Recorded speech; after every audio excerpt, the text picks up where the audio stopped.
بسم اللہ الرحمن الرحیم۔ محترم سامعین، السلام علیکم ورحمۃ اللہ وبرکاتہ۔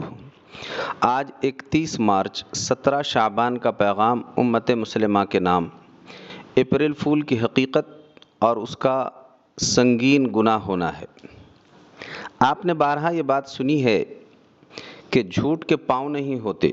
یہ کہاوت اس وقت بولی جاتی ہے جب کوئی شخص بے پر کی باتیں اڑاتا پھرتا رہتا ہے یا بے بنیادی باتیں کرتا رہتا ہے، اور سامنے والا شخص جب اس کی بات کو حقیقت سمجھتا ہے تو یہ اپریل فول منانے والا لطف لے کر اس کی خوب مذاق اڑاتا پھرتا رہتا ہے۔ یہ بات اچھی طرح یاد رکھنے کی ہے کہ یہ ہنسی اور مذاق وقتی ہے، اس کا وبال اللہ کے دربار میں پیش ہونے کے بعد سمجھ میں آنے والا ہے۔ اپریل فول کھیلنے والا ایک ہی وقت میں بڑے بڑے 3 گناہوں میں مبتلا ہو جاتا ہے۔ اس میں پہلا گناہ جھوٹ بولنے کا ہے، اپریل فول میں دوسرا گناہ دھوکہ دینے کا ہے، اور اپریل فول میں تیسرا گناہ دوسروں کی ہنسی مذاق اڑانے کا ہے۔ یہ تینوں گناہ کبیرہ ہے۔ یہ بات ہر شخص کو معلوم ہونا چاہیے کہ کسی کی مذاق اڑائی جائے تو اس پر 10 منٹ آدھا گھنٹہ ہنسی ہوگی، لیکن اس گناہ کبیرہ کی وجہ سے اپریل فول کھیلنے والے کے دل پر جو کالا دھبا پڑ جاتا ہے وہ بغیر توبہ کے معاف نہیں ہوتا۔ بخاری و مسلم شریف کی ایک روایت میں ہے، 4 خصلتیں جس آدمی میں ہوں گی وہ خالص منافق ہے۔ ان 4 خصلتوں میں ایک یہ ہے کہ جب بات کرے تو جھوٹ بولے۔ معلوم ہوا جھوٹ بولنا نفاق کی علامت اور نفاق کی عادت ہے۔ جو کوئی شخص یہ خصلت اختیار کرے اس سے جب تک توبہ نہیں کرے گا گویا وہ منافق ہونے کی ایک خصلت کے ساتھ اپنی زندگی گزارتا رہے گا۔ بعض روایات میں ہے وَإِن صَلَّى وَصَامَ وَزَعَمَ أَنَّهُ مُؤْمِنٌ، یعنی جھوٹ بولنے والا شخص چاہے روزہ رکھتا ہو، نماز پڑھتا ہو اور سمجھتا ہو کہ میں ایمان والا ہوں، تب بھی وہ مکمل ایمان والا نہیں ہے۔ معلوم ہوا اسلام صرف نماز روزے کا نام نہیں ہے، بلکہ اسلام ان صفات کی بھی ہمیں دعوت دیتا ہے کہ ہمیں اپنے اندر یہ خوبیاں پیدا کرنی چاہیے۔ اپریل فول منانے والوں نے کبھی یہ سوچا کہ ہم کتنے بڑے جھوٹ کے وبال کو اپنے گردن پر لیے پھر رہے ہیں؟ شریعت نے تو مذاق میں بھی جھوٹ کی اجازت نہیں دی ہے۔ چنانچہ حدیث شریف میں ہے، رسول اللہ صلی اللہ علیہ وسلم نے ارشاد فرمایا، ایک آدمی لوگوں کو ہنسانے کے لیے جھوٹ بولتا ہے، اس کے لیے ہلاکت ہے، یعنی جھوٹ کی وجہ سے وہ جہنم میں جائے گا۔ اللہ ہی جھوٹ کے وبال سے ہماری حفاظت فرمائے۔ اپریل فول میں دوسرا گناہ اپنے دوسرے بھائی کو دھوکہ دینا ہے۔ دھوکہ اور فریب کے ذریعے کسی مسلمان کی جان و مال کو نقصان پہنچانا یہ بھی گناہ کبیرہ ہے اور حرام کام ہے۔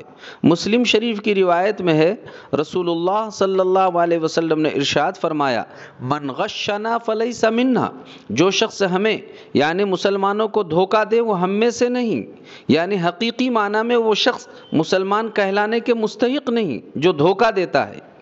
تیسرا گناہ جو اپریل فول منانے والے کے نامہ اعمال میں لکھا جاتا ہے وہ تمسخر اور مذاق اڑانا ہے۔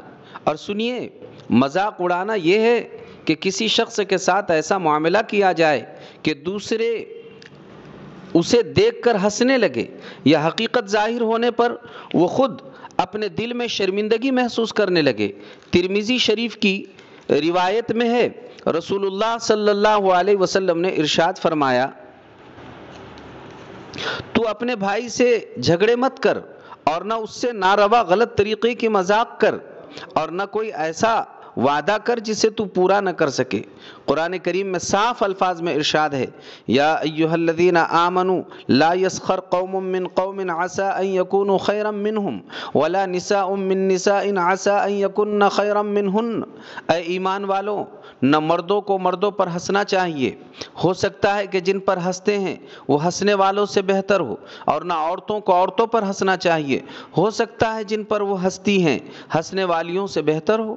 عام طور پر اپریل فول کو ایک سادہ سا مذاق تصور کیا جاتا ہے، خصوصاً موجودہ لاک ڈاؤن کے زمانے میں لوگ گھروں میں خالی بیٹھے ہوتے ہیں، کام کاج اور مصروفیت نہ ہونے کی بنا پر موبائل، یوٹیوب، واٹس ایپ اور مختلف چینلوں کے ذریعے ہنسی مذاق دل لگی کی ظلمت کا یہ ایک دریا بہا دیتے ہیں۔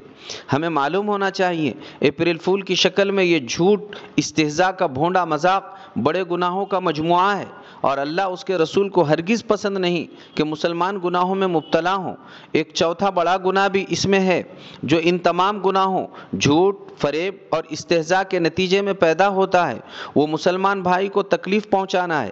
ظاہر ہے اپریل فول کے ذریعے جھوٹ بول کر، دھوکہ دے کر، ہنسی مذاق اڑا کر اس سے ایک مسلمان کو سخت تکلیف پہنچائی جاتی ہے، اور مسلمان کو تکلیف پہنچانا کتنا بڑا گناہ ہے۔ قرآن پاک پڑھیے، اللہ تعالیٰ شانہ ارشاد فرماتے ہیں والذین یؤذون المؤمنین والمؤمنات بغیر ما اکتسبوا فقد احتملوا بہتانا واثما مبینا، اور جو لوگ ایمان والے مردوں اور ایمان والی عورتوں کو بغیر کسی جرم کے تکلیف پہنچاتے ہیں، وہ لوگ بہتان اور صریح گناہ کا بوجھ اٹھاتے ہیں۔ فتاوی رحیمیہ میں اسی عنوان کے ایک سوال کے جواب میں حضرت مفتی عبدالرحیم صاحب لاجپوری رحمۃ اللہ علیہ تحریر فرماتے ہیں کہ یہ اپریل فول نصارہ کی سنت اور ان کا طریقہ ہے، اسلامی طریقہ نہیں ہے۔ جھوٹ بولنا حرام ہے۔ حدیث شریف میں ہے ویل للذی یحدث فیکذب لیضحک بہ القوم ویل لہ ویل لہ، اس آدمی کے لیے ہلاکت ہے جو لوگوں کو ہنسانے کے لیے جھوٹ بولتا ہے، اور حدیث میں ہے لا یؤمن العبد الایمان کلہ حتی یترک الکذب فی المزاحۃ والمراء وان کان صادقا، کوئی بندہ پورے ایمان کا حامل نہیں ہوگا جب تک وہ جھوٹ کو بالکل ترک نہ کر دے، خواہ ہنسی مذاق میں ہو، خواہ لڑائی جھگڑے میں، خواہ صرف انداز جھوٹ کا ہو اگرچہ واقع میں سچ ہو۔ اس کے علاوہ حقیقت یہ ہے کہ جھوٹ بولنا بڑی خیانت ہے، کیونکہ آدمی اللہ اور لوگوں کا امین ہے، اس کو سچ ہی بولنا چاہیے۔ جھوٹ بولنا امانت کے منافی ہے۔ حدیث میں ہے کبرت خیانتک ان تحدث اخاک حدیثا هو لک مصدق وانت له کاذب، یہ بہت بڑی خیانت ہے کہ تم اپنے بھائی سے کوئی بات اس طرح کہو کہ وہ تمہیں سچا جان رہا ہو حالانکہ تم جھوٹ بول رہے ہو۔ لہٰذا ہر مسلمان کو چاہیے کہ وہ اسلامی تعلیمات سے اچھی طرح واقف ہو، عیسائیوں، یہودیوں اور مشرکین کے طور و طریق اور ان کی نقالی سے بچیں، خود کی اور اپنی آل اولاد کی اصلاح و تربیت پر دھیان دیں، رجوع اللہ کا جذبہ اپنے اندر پیدا کریں، خصوصاً موجودہ حالات قطعاً ہنسی مذاق، دل لگی اور اپریل فول منا کر ہولی منانے کے نہیں ہے۔ اس وقت ساری امت زمینی فتنوں میں اور آسمانی آفات میں گھری ہوئی ہے، ایسے میں چند لوگوں کا بیجا جرات کرنا قابل تعجب بھی ہے اور عبرت کا مقام بھی ہے۔ اس لیے بھائیوں، اس قسم کے تمام واہیات سے خود بچیے، دوسروں کو بچانے کی دعوت دیجیے، اور ماضی کی تمام کوتاہیوں پر توبہ اور استغفار کرتے رہیے اور خوب رجوع اللہ کیجیے، کچھ نہ کچھ اللہ کا نام کسی بھی عنوان پر لیتے رہیے تاکہ اللہ کی رحمت ہماری طرف، ہماری آل اولاد کی طرف اور ہمارے گھر کی طرف متوجہ ہو، اور مستقبل کے فتنوں سے ہماری آل اولاد اور اہل خاندان اور امت مسلمہ بچ سکیں۔ اللہ تبارک و تعالی ہمیں اور ساری امت مسلمہ کو صراط مستقیم کی توفیق عطا فرمائیں، اور تمام غیر ضروری رسومات، خرافات، بدعات اور گناہوں سے بچانے کی اور توبہ استغفار کرنے کی توفیق ارزانی مرحمت فرمائے۔ وآخر دعوانا ان الحمد للہ رب العالمین۔